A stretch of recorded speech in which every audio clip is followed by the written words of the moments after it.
Tim Nicholson is on, and Tim, you can say hello to my longtime co-host Ron Hori. Hey Ron, how you doing? Nice to meet you. Hey, nice to meet you, Tim. I'm in Northern California, San Jose. Where are you? I am just north of Columbus, Ohio. Oh my gosh, what's the weather like there?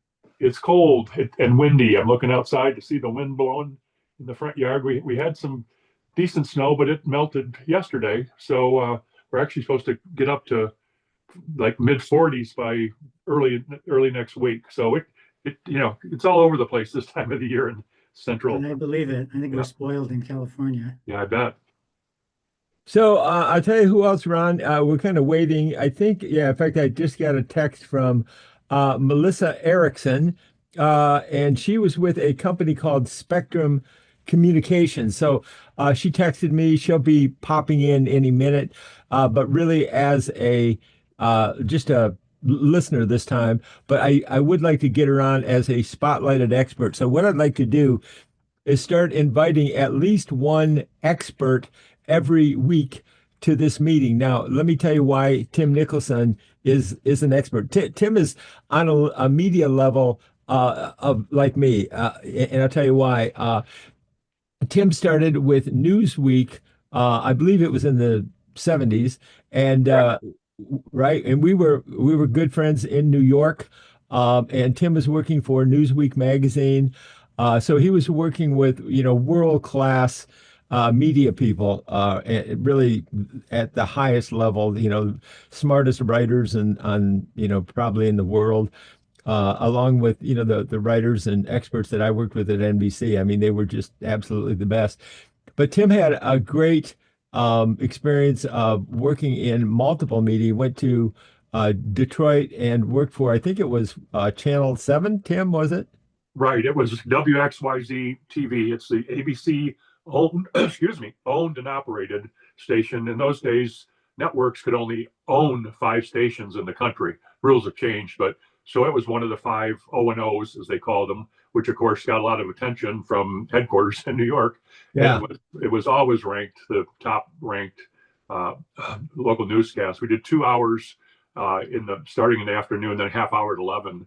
So feeding enough content to fill up 2 hours of local news was always it. That was my job. I was an assignment editor, so we kept our ears on the all the police radios and all that kind of stuff, and assigned the reporters and crews to go out around the Detroit metro area and elsewhere. I mean, we actually sent a reporter and crew to Japan to report on the Japanese automotive, invasion. Again, this is 1980, that era, 79, 80.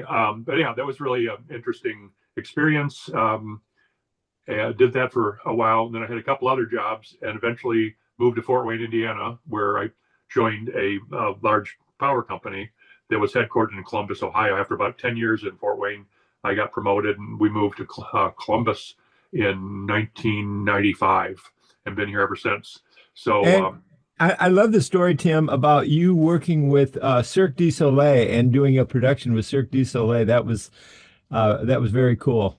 yeah, there, you know how it is, Mike, in media. Things pop up you don't expect. You might not be that familiar with certain people or certain things, but yeah, we had a lot of different opportunities to meet different organizations and do reports on them and things along those lines. So, all The other very thing that I was thinking about with your background too, Tim, because of your working with in the media company, the media department of the power company, that was the kind of the point, is that Tim got to travel with his staff to all of the coolest technology trade shows to see what was the coolest video, the coolest audio, the newest things, and all the newest trends. So he got a chance to really see what was the best of the best out there. And of course, the power company could afford to, buy the really great equipment. And Tim had a great crew that he worked with for years. And that was what I learned about NBC too. I always worked on a crew, so we were used to working in teams. Tim worked at it with teams. I worked with teams, and I think that was one of the other things that we had in common, right, Tim?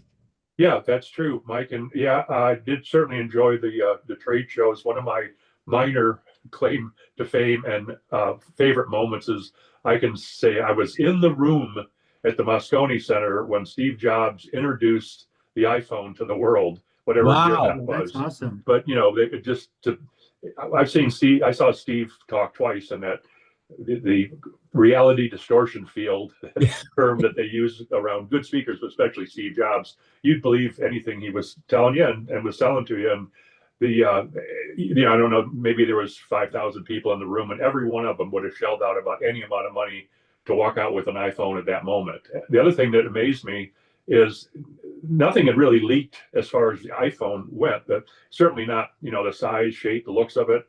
You left the speech and you walked into the main exhibit hall, which was a huge, ginormous, the Moscone Center main exhibit hall, and Apple had their display exhibit in the middle, and hanging from the ceiling were 4 foot by 6 foot reproductions of iPhones, hanging from the ceiling.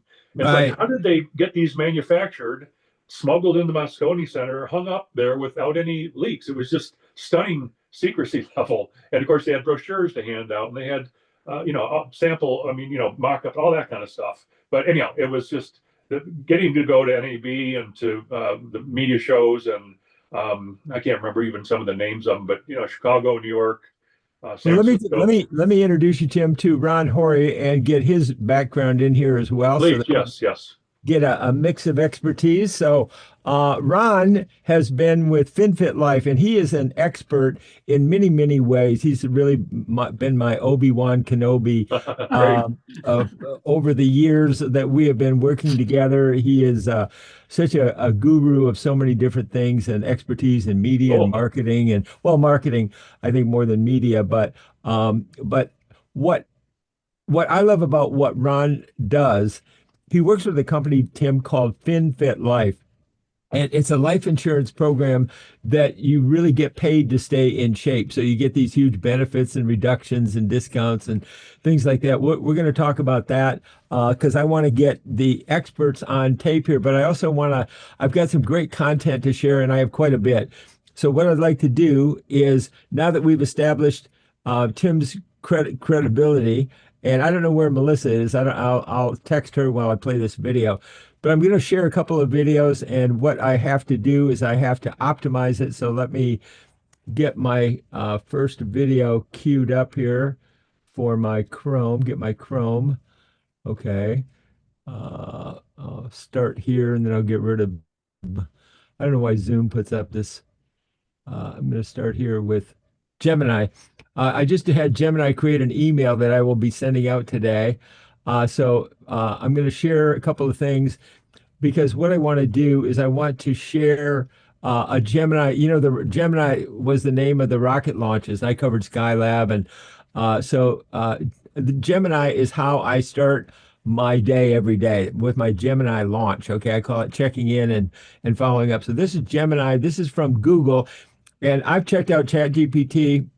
And like the CEO of Salesforce said, he said, I worked with ChatGPT for 3 years, and I tried Gemini 3 for 3 hours, and I ain't going back. I still love ChatGPT, honestly, and they've got a great valuation in their public offering. So I'm not going away from ChatGPT. I just think that Google is something we're all familiar with.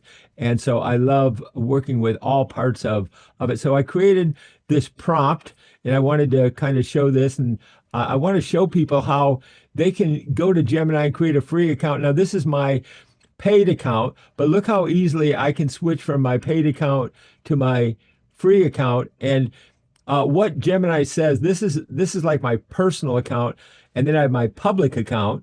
But in my personal account is where I share the mess of my life, the confusion, the chaos that we all have. We all have a certain amount of crazy in our lives, different from our public lives.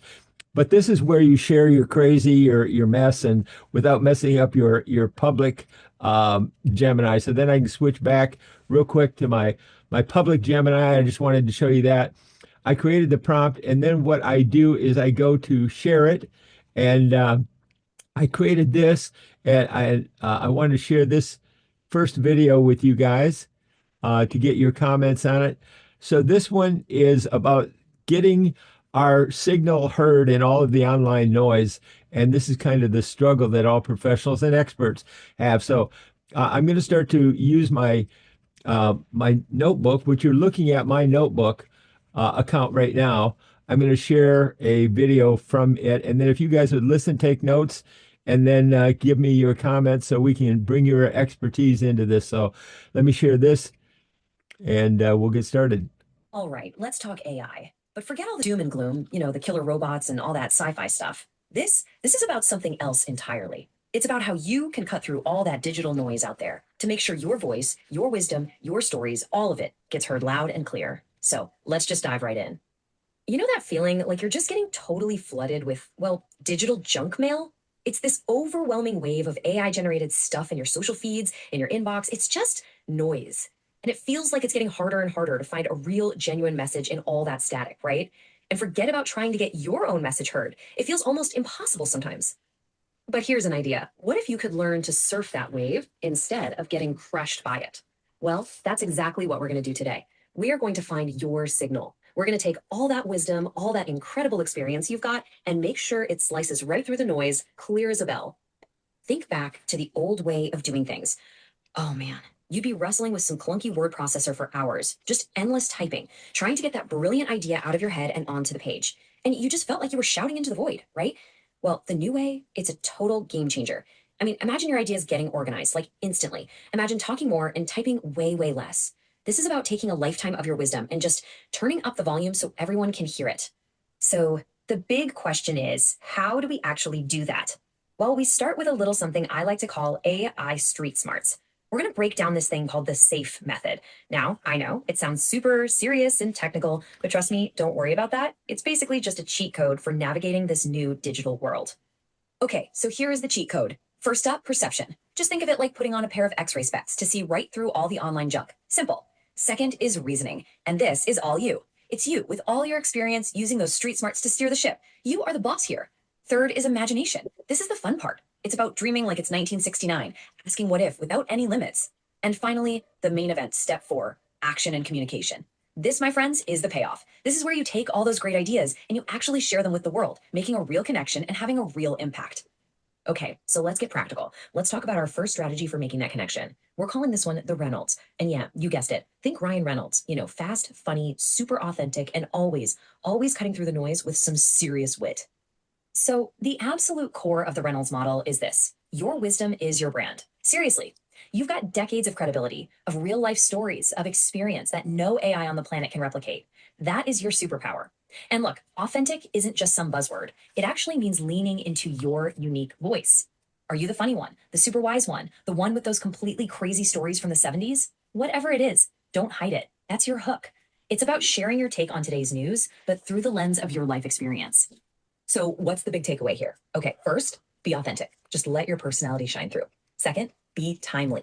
Reynolds is a master at reacting fast to what's happening in culture. And with a tool like, say, Notebook LM, you can take your seasoned perspective on something happening right now and get your thoughts out there while people are still talking about it.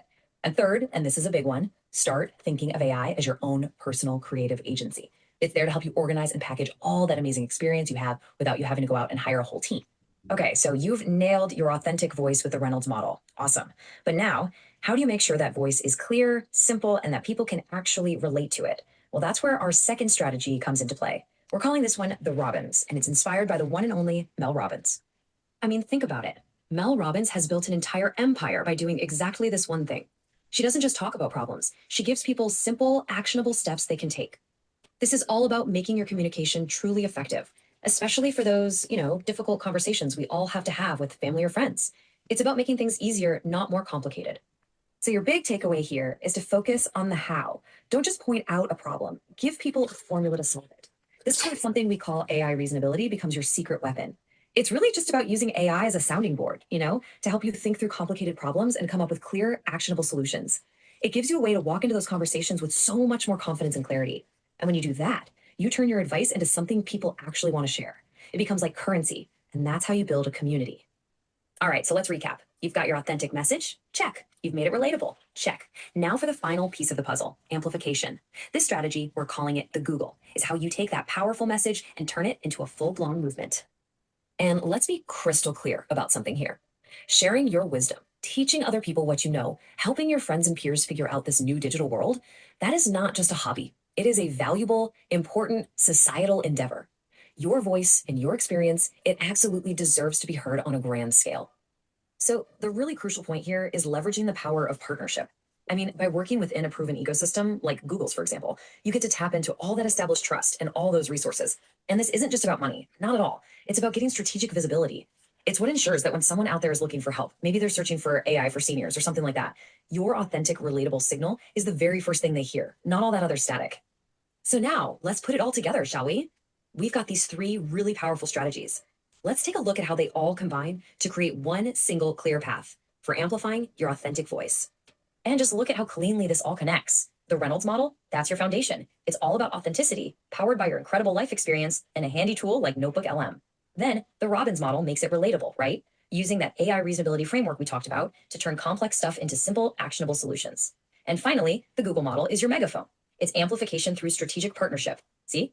They aren't separate ideas at all. They're like three stages of the same rocket. And, let's never, ever forget the ultimate goal here. This is not about becoming some tech guru or getting better at optimizing spreadsheets. No way. The whole reason we do any of this is to enhance our real human connections. It's about having more fun. It's about telling better stories. Heck, it's about organizing better dinner parties. This is a tool for life, not just for work. So when you boil it all down, the question is pretty simple. You've spent an entire lifetime building this incredible brand of experience and wisdom and stories. It's completely 100% unique to you. So are you ready to stop letting it get lost in all that static? Are you ready to finally turn up the volume? All right, and that is from Notebook LM. So let me stop there and go to your comments. Ron, since we have a guest, if it's okay with you, we'll let Tim lead it off, or maybe we let Ron, if you would like Tim to kind of show you the kind of comments that Ron does. He's like my color analyst in a sports cast. So Right. Yeah, go for it, Ron. Love to hear from you. why don't we start off with you, Ron, and then we'll let Tim follow up. How's that? Well, I'll just give a brief comment because, excuse me, Tim, Mike and I have been meeting every Friday for the past, 2 years maybe now, Mike? Yeah, at least I would say. So we've gone over this content, this strategy, this step-by-step process many, many, many times and have refined it. So I think, I'd like to get your impressions seeing it for the first time, because it can be a little bit overwhelming and there's a lot of depth to the content. And also not only the content, but creating the content. So I think Mike and I would like to hear your impressions. I found it an interesting concept, good, good information to consider. I'd love to have the printout in front of me too while I was listening to, and also to, go back and reference things. But I think there's some good information in there that people could certainly use. Okay, you just kind of gave me an idea. Let me go back to, and for some reason, I don't know why. Oh, let me push escape. And, Ron, I used Chrome again, and I forgot to use Safari. So let me remember that the problem I was having with Chrome in the Zoom meeting. So I'm trying to escape and see if I can get out of it and get my Chrome back, for goodness sakes. I don't know why. Chrome just disappears. Because what I was going to do, Tim, was I was going to share the text from Notebook, because that's what is the key, is really having I could have kept that up to let you guys use the text of Notebook. Let me see if I can quit Chrome and maybe reopen it. And maybe that will bring it back. I don't know what happens. It's just seems like Zoom and Chrome are just not compatible for some reason. I don't know why. An undocumented feature, right? Yeah, exactly. There you go. So anyway, the idea, I'll just kind of talk it through. The idea is I showed you Gemini, and then I took the feedback that I got out of Gemini to create, and I took that and I pasted that into Notebook, and then I was able to use that as the prompt to generate yeah, here we go. Okay, so let me pull this up, see if this helps at all. Okay, so now I'm back to Zoom. Let me share Chrome again. Okay. So here are the notes, guys, all about the communication strategy. And there's so many things over here. Let me just show you the outputs that I get out of Notebook LM.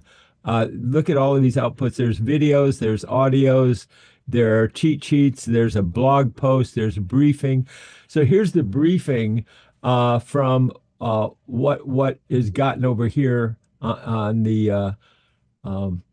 on the notebook. And then let me just show you now, this is my notebook account. Look at all of the notebooks that I have Wow. created. So much content. I mean, I'm just scrolling. Look at over here. I'm not even halfway down. So, there's just so much content that you can create. So I wanted to share that with you. Now let me go to this is a new one. I really developed this one just yesterday. So this is the video that I want to share. This one is only this is a shorter video, but I would love to get your comments on this one as well. So let me share this with you. Oh, you know what? Could you hear it okay, Ron? Do I need to optimize it? I was able to hear it fine. Okay. Yeah, came over fine here.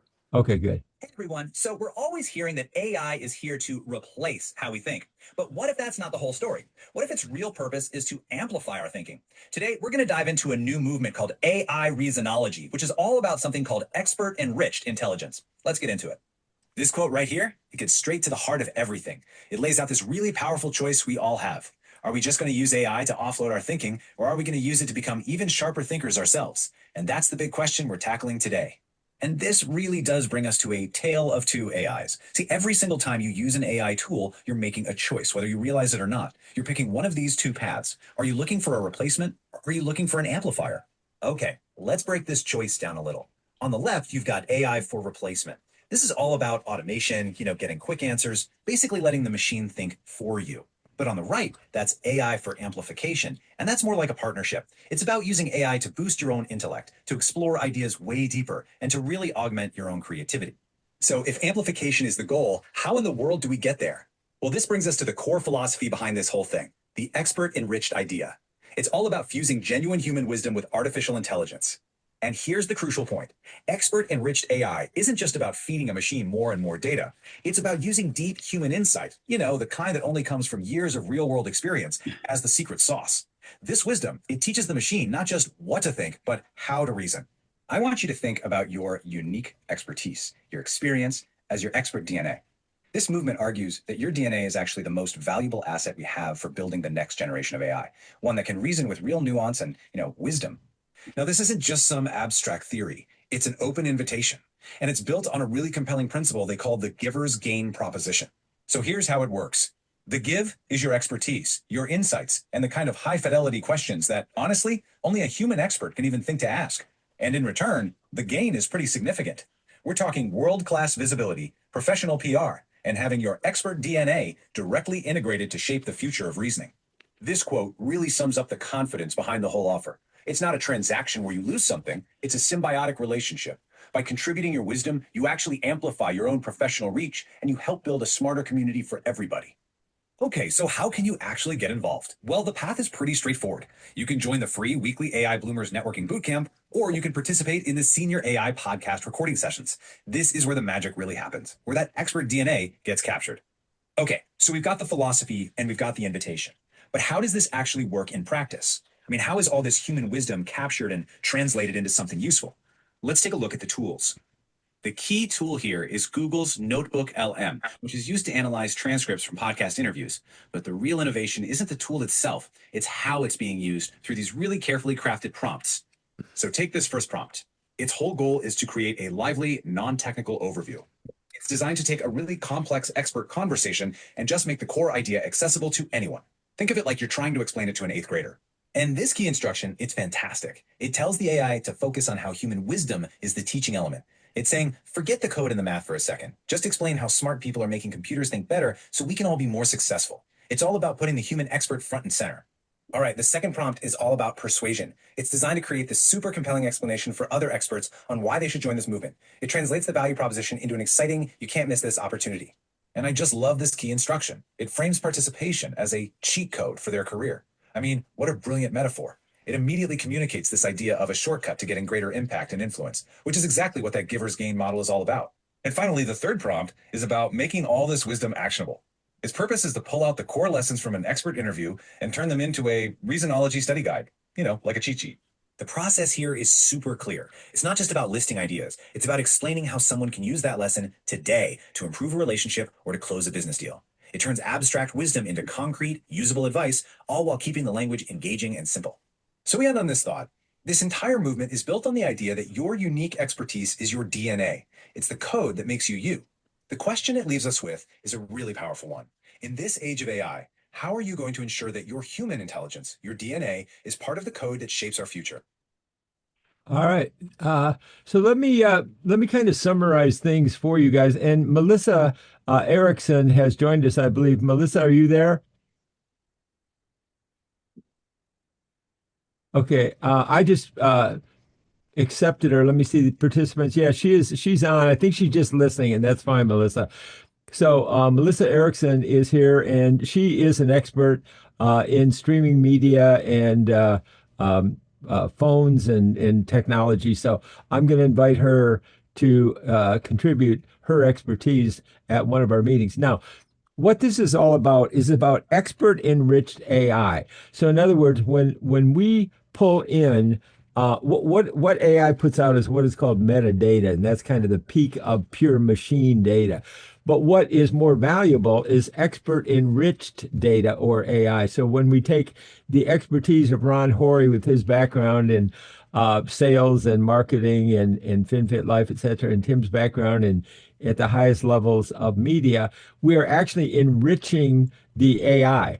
I have prompted in my interviews with Oprah Winfrey and Tony Robbins and Bob Proctor and so many that my AI is actually expert enriched. It's kind of like enriched uranium. It's just more valuable by far when you put in more expertise. So what we have is the starting point of using Gemini, which I go to, really simple. Anybody can do it. If you can order a book on Amazon, you can, order content out of Gemini. And that alone you can share with your friends and family to, enhance and improve your life. So that was number one. Then we put that into Notebook LM. We generated multiple media for training. And so, Ron has a story to share in his business. And Tim has an interest in generating his family history, which is amazing and very, very rich. And he wants to share that with Notebook LM. So I wanted to kind of guide you guys into the kind of comment. So Ron, from what you've learned about AI, what are your thoughts on using it to help explain to people what FinFit Life really is, to break through the noise and really be able to reach people with explainer videos to kind of tell about who you are and what you're doing? Thank you again, Mike, for asking me to comment. Because one of the things with FinFit Life, and briefly, to explain to Tim and to Melissa, FinFit Life is doing something totally unique, and we are a startup in the financial industry. So the high level is our name stands for financial fitness, physical fitness, and lifestyle. So we combine health and wealth.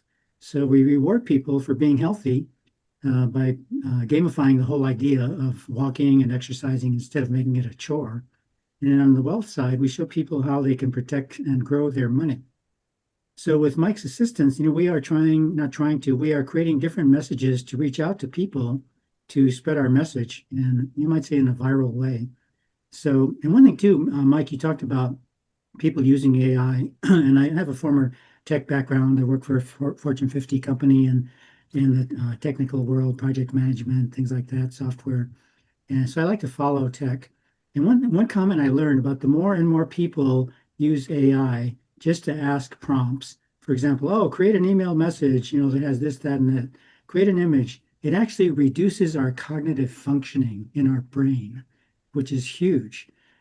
And so the reverse is what I do is I'll create a draft of let's say an email or an article, and I'll say, hey, Gemini, or hey, ChatGPT, review this and tell me how I can improve it. So I'm starting with my own content and asking AI for feedback instead of just blindly saying, oh, hey, Gemini, create this, look at this audio or this video and create the content for me. So there's a big difference between starting with your own original content versus asking AI to create it from scratch, because it literally changes the way it reduces our own brain functioning. So that's just one brief comment. I think it's hugely significant. Thank you, Ron. What I'm doing at the moment is I am mining expertise. That's what I'm doing. So I'm bringing in the expertise of Ron and Tim, and one of these days Melissa as well. So my AI is actually getting smarter because I am training it. I've not only trained it with all the interviews I've done with all of these world-class experts, but I'm training it with people that are becoming AI bloomers. Now, Tim, why don't you talk a little bit about your interest in using it to document your kind of family history and the project that you've already started working on? I hesitate to call it writing sometimes. I just refer to it as typing because it's just, if I'm in the mood, I'll try and set my brain back to a certain point in my life, or I'll pull out some documents I do have about family members going back, 4 or 5 generations. There's some notable ancestors that have done some fairly significant contributions to certain parts of life, in machine tools and design work. My grandfather has a patent for a brake system in the New York subway system that I have the actual patent, which is kind Wow. of cool. But basically, all these things I'd kind of like to get in some kind of shape for my kids and my grandkids. I was lucky in that I grew up around grandparents and uncles, and we had 3 cottages on a lake that were all family owned, and so there was big gatherings, and you hear stories. So anyhow, like I say, I to the point where I don't know, they have probably the equivalent of 70 or 80 pages of stuff that I've typed up over the last 5 years or so, really. And I was like thinking maybe it's time to really bite the bullet and hire a copy editor or somebody to put it into final shape. And then the more I played around with AI type stuff, Chat GPT, whatnot, it's like, well, before I spend that kind of money, maybe I should try and do some research and see what AI could do if I could just feed this in raw and with loud dates in it. So at the very least, they could put everything in chronological order. So again, I've not gone very far with it, but I think before I hire outside help, I'm going to at least try to get it all in one place and see what AI might be able to do with it. All right, very good. So let me share another video that I created this morning because I came up with, I'm always looking for analogies and metaphors that people can relate to, especially baby boomers, and seniors, not only baby boomers, but there are other seniors that are like Gen X, the top end of Gen X are seniors, and there's the greatest generation. So I want to use for all seniors, but being a baby boomer, I love to use analogies and metaphors that relate to baby boomers, in art, music, and society that we can understand. So this morning I was thinking what people can really relate to, and Ron has used ChatGPT to cook chicken breasts. He was telling me about last week, and so I thought, wow, what a great metaphor to use a cooking show.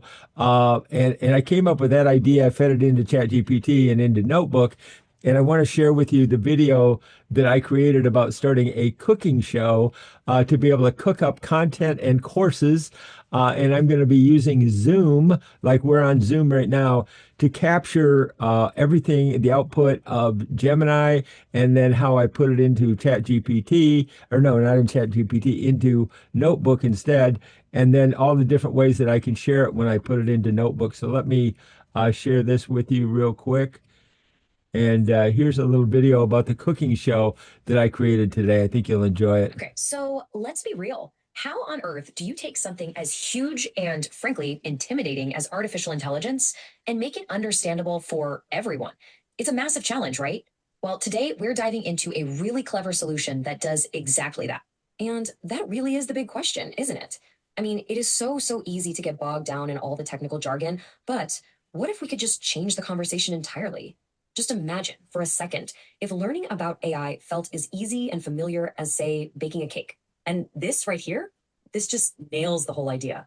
Look, on the left, you've got your standard tech speak, large language model, multimodal output.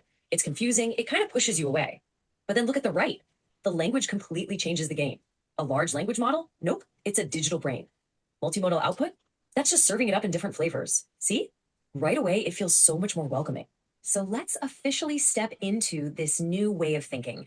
I want you to forget about labs and server rooms for a minute Instead, welcome to the AI kitchen. This is where a simple, powerful metaphor is going to break down all this complex tech for us.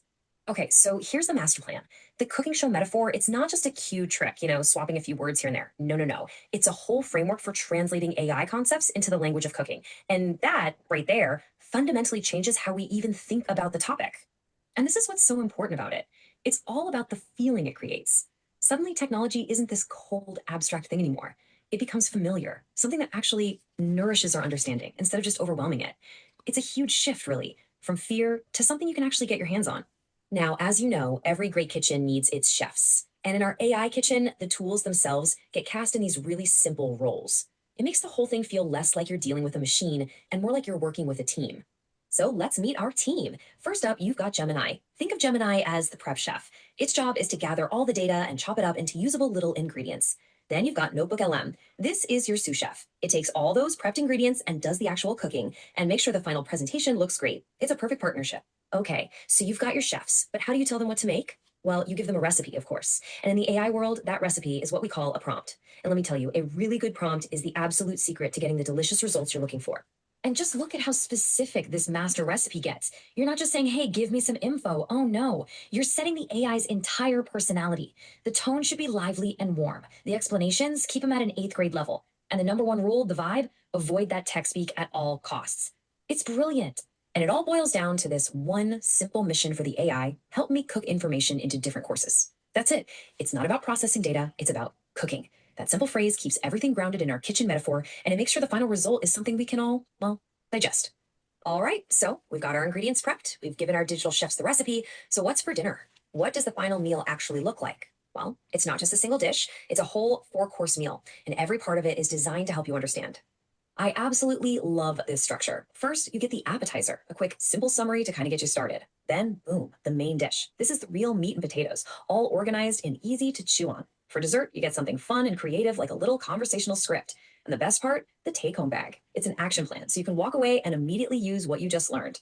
And you know what's really cool? The metaphor just keeps going. It gets even deeper. You can use it to explain the absolute pillars of AI. So, perception, that's like smelling the ingredients. Reasoning, that's just following the recipe. Imagination, hey, that's creating a totally new dish. And action, that's serving the plate. See how it just clicks? It makes so much sense. Okay, so this all sounds great in theory, but what can you actually make with this? What's really cooking in the AI kitchen? Let's look at the menu, because this leads to some really cool, tangible stuff. Check out this menu. It shows just how versatile this whole approach is. For breakfast, you could whip up a quick morning news brief. For lunch, how about taking old family letters and turning them into a beautiful story? And for dinner, you could even draft a whole mission statement for a community project. I mean, the possibilities are pretty much endless, just like a real menu.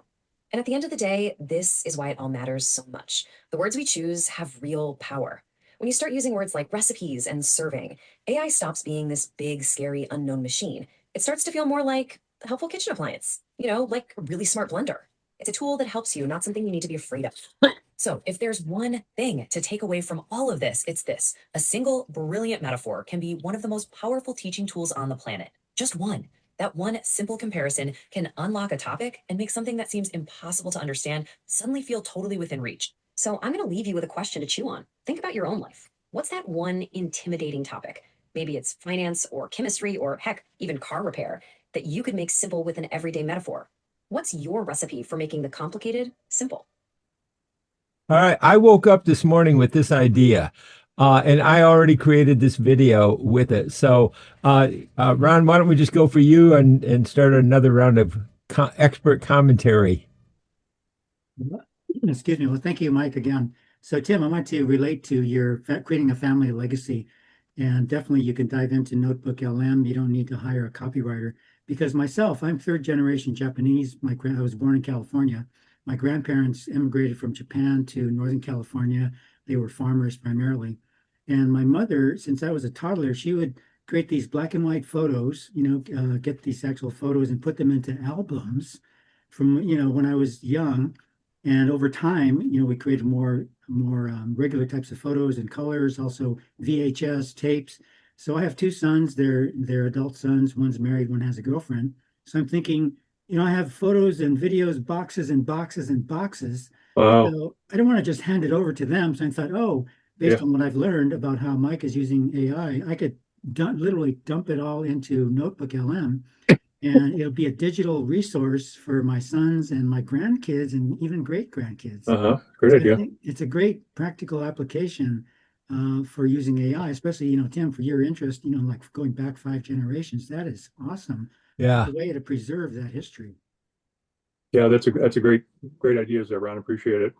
Certainly to do something online that would be accessible to family and friends would be a good way to go, rather than, printing out 60 pages of stuff and distributing it to people. So certainly something for me to ponder deeply and get smarter about. Which of these videos, you guys, was the easiest one to digest? They seem fairly equal as far as understandability and stuff. I don't know if this is the place to ask how you did those. I find quite fascinating that you got a female narrator. Obviously, you've got art.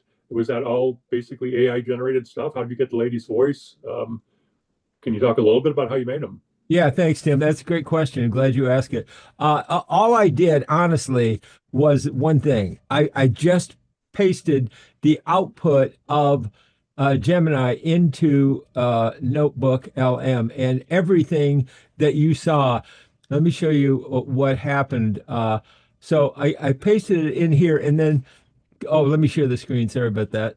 So I can show you guys exactly. I know it seems complicated, and it's so easy. It's just ridiculous. It's almost hard to believe. Yeah. And I understand that. So what I do is I put it into Notebook LM as a prompt, and then I have a choice over here. So I went over here and I clicked on this, and it says, okay, create a brief video and use this particular retro Look at that. print. Look, that was it. Okay. That's cool. It was that simple. And then down here is the video, and it generates that. And then I said over here, okay, let me I want to create 3 different length short briefs. I want to create a short one because what I believe is like Cliff's Notes. I create Mike's AI notes. So I create a 2-minute summary first to go, this is what the longer podcast is going to be about. So is it reasonable for you to want to listen to the rest of the podcast or not? So in 2 minutes, you can decide if you want to listen to the full deep dive. I can click on the long one and I can create the long podcast as well. Or I can create reports that I can also share from a briefing or a slideshow, like this one, I think is a slideshow. But it's all done strictly in Notebook LM. I don't have to do a thing, nothing. Yeah, and for being an automated voice narrator, she actually has some inflection and some pacing, and it doesn't say. I mean, if I just heard that voice, I wouldn't even jump to the conclusion that was strictly a computer generated voice. So that's great. Well, you bring up a very good point about learning, why learning AI is so important is, we don't know what we don't know about it, and it keeps expanding and it keeps improving and it keeps getting better of all the different things that we can do with it.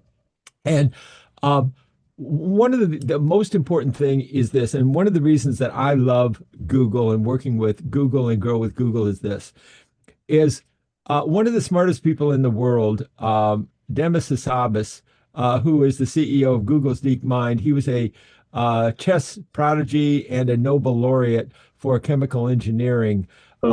And he says the single biggest skill to survive and thrive in the era of AI is to learn how to learn AI. So he's with Google, and then Google says, okay, the best way to learn AI, because they created Notebook, is through podcast listening, AI podcast listening. That's why Notebook creates AI podcast listening. They create these podcasts so you can listen to it. So you can take anything. In fact, when my wife Nancy got a new Honda Accord, I took the owner's manual and I turned it into a podcast in Notebook LM so we could learn everything that her new car did while we are driving in the new car. Yeah, great, brilliant. I like that. Most people just take the owner's manual, throw it in the glove box, and never really know everything that their new car will do. Sure. So, right, and so I can create mind maps. I can create slideshows. I can create so many different things. And when I say I can create, I didn't create a thing. Yeah, Okay. right. Just pour it into All, the machine and let the machine take it, run with it. That's amazing. and, and I just talked into Gemini. So I don't even type. You use the word typed. I don't even type. I just have a conversation with Gemini. And I just talk to it. And Well, Mike, you're an old radio guy, so you can that's talk true. and That's right. keep it clear and think about what's coming next. And when so yeah, that adds to the quality of your output. Well, Hey, the other one, Tim, is that I wanted people to learn that you can actually use AI itself as that. Now you have a son who is an expert in tech, and he knows a lot of things that many of us don't. Well, AI is like having that son that is tech savvy available to you 24/7, 365, because you teach AI how to teach you. So you Hmm. talk to AI and teach me how to use AI. You literally say to AI, help me use AI, and it will do the teaching for you so you're not stuck on different things, or help me to learn how to use Gmail, or help me to learn, which is another part of Google, of course. So anyway, I want to get you guys summaries and expertise on tape here. I'm going to take the output of this recording. I will get I will have video that I'm going to post on rss.com, so it's posted all over the place. I'm going to share it in a lot of different places, and I'll share it on Google, etc. But I'm also going to share the transcript into Notebook LM so that it will create a podcast about this podcast that we're doing right now. So I want to make sure that Ron Hori gets a chance to talk about FinFit Life and about his background, what he's doing. We'll let you wrap it up, Tim, with your expertise about your project. And I'd love to have you come back, Tim, and share the progress or the challenges, because when you can see your challenges, you can overcome them quickly. A blindfolded person can never run a hurdle race, but an elite athlete who can see the hurdles can run a hurdle race in 10 seconds. So, I'd love for you to come back and bring any hurdles that you face as you are going through this, and we'll help you to overcome them. So, Ron, why don't you give us one of your last words, and then we'll have Tim give us his last word about, the project, or what he learned today, or what he wants to learn. One comment I have, Mike, is I love your cooking analogy. Like, you can use that cooking analogy to explain AI to an eighth grader. Yeah. And I think it was Richard Feynman said that if you can't explain if you can't explain something to an eighth grader, you don't really know it. And so I think that's a big takeaway. And one thing, Tim, Google owns Gemini. Google also owns Notebook LM. So you could just go to Gemini and say, how do I get started using Notebook LM? I'm just a beginner. And it will just take you step by step by step. And I'm still, I introduced Notebook LM to Mike, but now Mike is the professor and I'm the student. See, that's all part of networking. Ron and I have been learning from each other ever since we started, 2 years ago, every single week.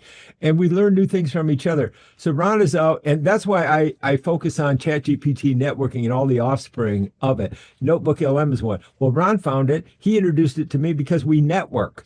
And that's the key is, I'm sure Tim will be out there learning some new thing. He'll bring it to the table. Melissa will be out there learning one new thing. Hopefully she'll bring it to the table. And we're going to, really be mining this expertise. Ron's expertise in finding Notebook LM is now making our AI enriched. And that's what we want to do, is help people think and grow enriched in your life and in everything that you do. So always great to have Ron, be here and help introduce me to new things. So, Tim, tell me a little bit about your initial reaction. Now, we met and we kind of went through a few things, and since then you've been working on a couple of things. So just tell me, your personal experience or frustration or fear or or whatever. Well, first off, I think it was a very interesting presentation. I appreciate the invitation and the chance to contribute in any small way. I certainly do not know much of anything about Notebook LM. I don't think I even heard of it till the last week or two from conversations with Mike. So I'm not somebody that learns a whole lot of new programs if I don't really, have to need them, etc. But I can see that this is certainly would bring a lot of benefits to the things that I want to do, and save me some money too, make things easier, make things more effectively done, accomplished, etc. So thanks for introducing me to that idea. I'm pretty stunned that your videos or slideshows, whatever, are narrated so well. The visuals, the graphics are appealing. It doesn't just shout AI, like some things do.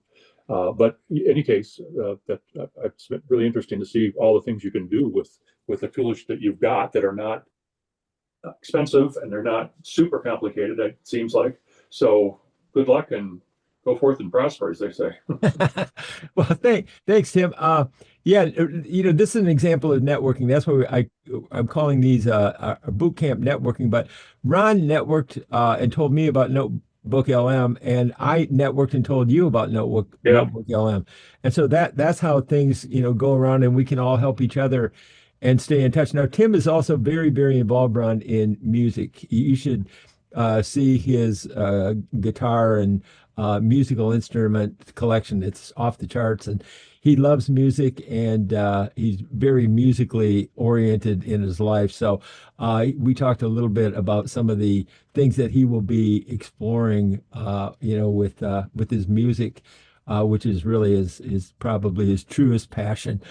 So that's what we want to do, is keep it real, keep it human, and just building relationships and helping each other and learning from each other, and so many different things I think that we can do together. So thanks for being here.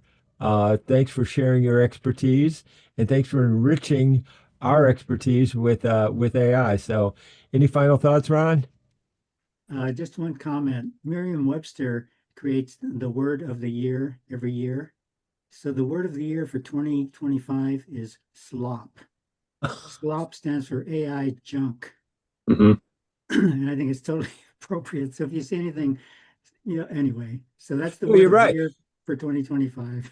Yeah, no, I appreciate that. That's exactly what we're dealing with. The AI is like a kid's bubble machine. It just puts out empty bubbles of slop or garbage or foam and nothingness really. And it's clouding up really the communication, our human communication, even potential, with this garbage. It's like the plastic garbage out on the ocean, and that's what we have to overcome with human connections and human networking and keeping our humanity in it, because AI is both the problem and the solution. And are you going to be part of the problem, or are you going to be part of the solution?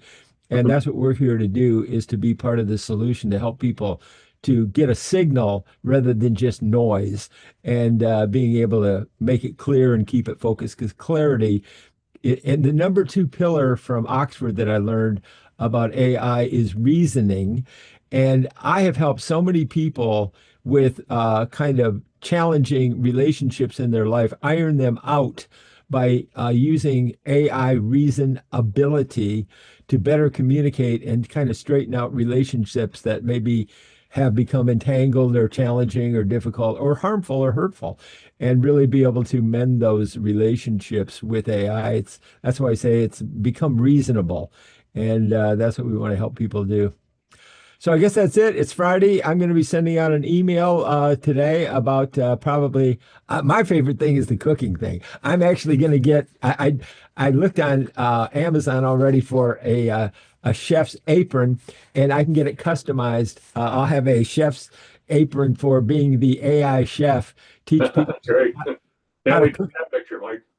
cook up content with AI. So Tim, thanks so much for joining us. The door's always open to come back, and I hope you will be motivated to join us again and share more of your wisdom as you keep learning more and more with AI. And of course, Ron, always great to have you as my co-host. And thanks for being here again. Melissa, thanks for joining us and listening in. I will be sending out some final thoughts about this podcast, and I'd love to have other people join us here. So we're here every Friday at 8 a.m. Pacific. That's 11 a.m. Eastern. And for Ron Hori and FinFit Life, along with Tim Nicholson and Melissa Erickson in the audience. Thanks for joining us. I'm Mike Hayes. Thank you, Mike. Thank you. Thanks, everybody. Bye-bye. Have a nice weekend. You too, Brad.